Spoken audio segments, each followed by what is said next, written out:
महाराष्ट्राच्या राजकारणात पुन्हा एकदा मोठा राजकीय भूकंप होण्याची चिन्ह दिसून आली आहेत. गेल्या काही महिन्यांपासून चर्चेत असलेला राष्ट्रवादी काँग्रेसच्या दोन्ही गटांच्या विलिनीकरणाचा विषय पुन्हा एकदा ऐरणीवर आलाय.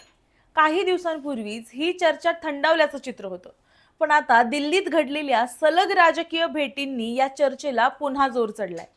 विशेष म्हणजे या घडामोडी केवळ औपचारिक भेटी नसून महाराष्ट्राच्या राजकारणाचं समीकरण बदलू शकणाऱ्या हालचाली असल्याची चर्चा राजकीय वर्तुळात रंगली आहे.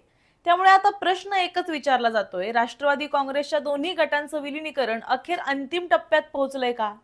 नमस्कार, मी सारिका आणि तुम्ही पाहत आहात पॉलिटिकल महाराष्ट्र. तर गेल्या काही दिवसांपासून महाराष्ट्राच्या राजकीय वर्तुळात राष्ट्रवादी काँग्रेसच्या दोन्ही गटांच्या विलिनीकरणाची चर्चा ही सातत्यानं सुरू आहे. मध्यंतरी ही प्रक्रिया थांबल्याचं वाटत असतानाच आता पुन्हा एकदा घडामोडींना वेग आलाय.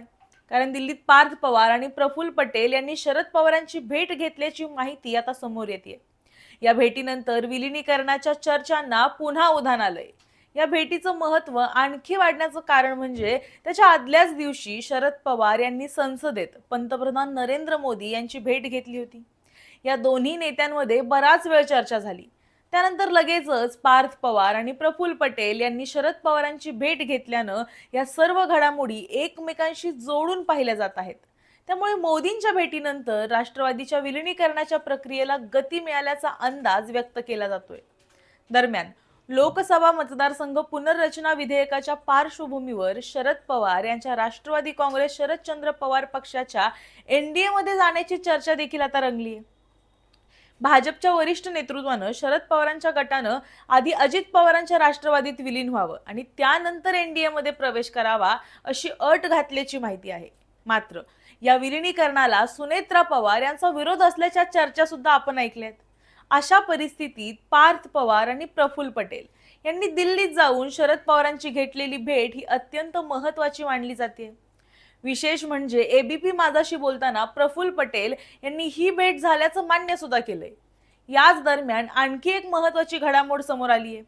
अजित पवार गटाचे प्रदेशाध्यक्ष सुनील तटकरे यांनी केंद्रीय गृहमंत्री अमित शहा यांची भेट घेतल्याची माहिती आता समोर येते. मात्र या भेटीबाबतीत तटकरे यांनी कोणतीही प्रतिक्रिया द्यायला नकार दिलाय.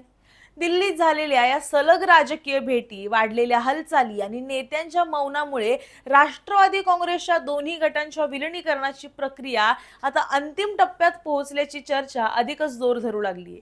मात्र या सर्व चर्चांवर अधिकृत शिक्कामोर्तब अद्याप झाला नाही. त्यामुळे आता सर्वांच्या नजरा या शरद पवारांचा पक्ष आणि अजित पवारांची राष्ट्रवादी यांच्या पुढच्या भूमिकेकडे लागल्यात. तुम्हाला याबद्दल काय वाटतं हे आम्हाला कमेंटमध्ये नक्की सांगा आणि अशाच व्हिडिओसाठी पाहत रहा पॉलिटिकल महाराष्ट्र.